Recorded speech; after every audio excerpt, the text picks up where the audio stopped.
Hey Elevate, we just wanted to connect with you. We're glad that you're here watching this. Whether you've been part of Elevate for a long time or this is your very first day, welcome to the family. We're going to do something over the next few days where we're going to break up a lesson into 3 parts. So we'll send one out today, you'll get one tomorrow, and then one the next day, and piece it all together, and hopefully it'll be some encouragement to you. But we're going to talk about this idea of fear. Obviously there's a lot going on in our world right now, and we just want to be the light in the dark world, and that's what we're called to do. That's what we're going to do. And so we're going to take a look at a few things in light of that. The first thing that I want to share with you, the thing that I want to share with you today and encourage you with, is the unknown without patience produces frustration. And so we as Christians are called to be patient. It's a fruit of the Spirit. It's something that we work for. And as we enter into this world right now, we're in a lot of unknown.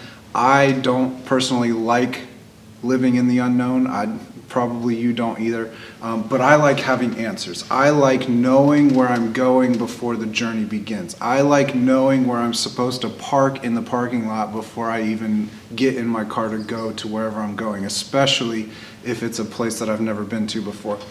And so living in the unknown can cause all kinds of anxiety. It can paralyze us from moving forward. It's uncomfortable to move forward when we're in this unknown state. And it's just something that we're figuring out as we go. And as humans, we like to have those answers. A verse that we've adopted, that we've really fallen in love with, we love the whole Bible, but we really like this one, Matthew 6:33. It says, "Seek the kingdom of God above all else and live righteously, and he will give you everything you need."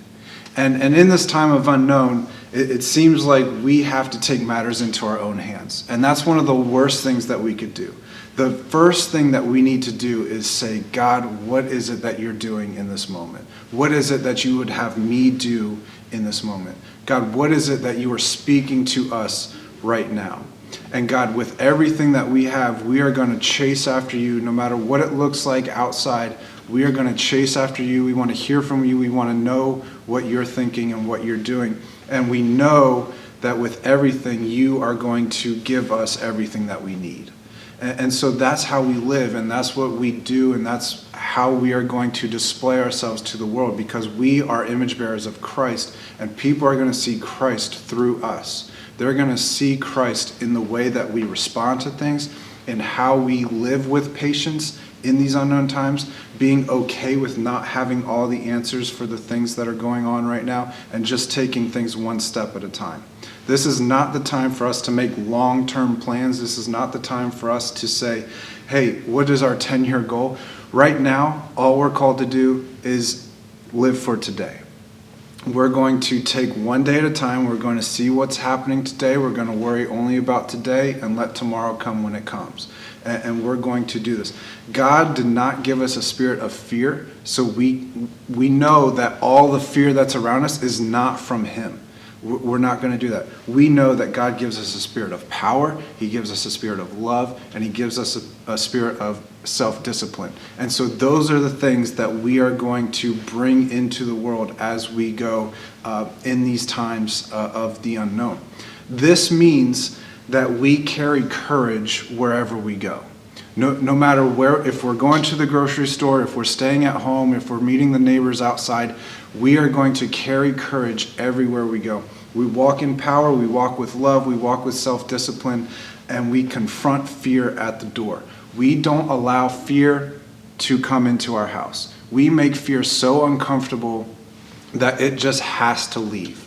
And fear will do whatever it can to get back into our lives. It will try to come back stronger than it was before. But get this, because of what you've already been through, you are now stronger than you were yesterday. And you have what it takes. You have the strength, you have the power, you have the self-discipline to say, fear, you've tried this before, but it's not going to happen this time either. Because I know that God is with me. I know that this fear that is surrounding me is not from him, so you need to meet this guy because he is so much stronger than you are, fear.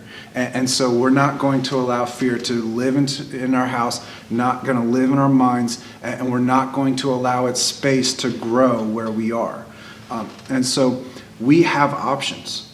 Here's your two options. You can allow fear to paralyze you. You can allow fear to keep you from moving forward, or you can confront fear head on and say, you're not going to stick around because I've got things to do. I've got love to spread. I've got patience, and I know that God is going to take care of everything that's going on right now. We walk by faith and not by fear. This isn't just a cute saying. It's a way of life. It's what we are choosing to do today. We are going to carry our courage with us, and we are going to walk by faith and not by fear, because fear has no place where we are. We are going to be those that bring light to the darkness, that bring patience to the unknown, and we're going to take one day at a time and see what God is doing right now.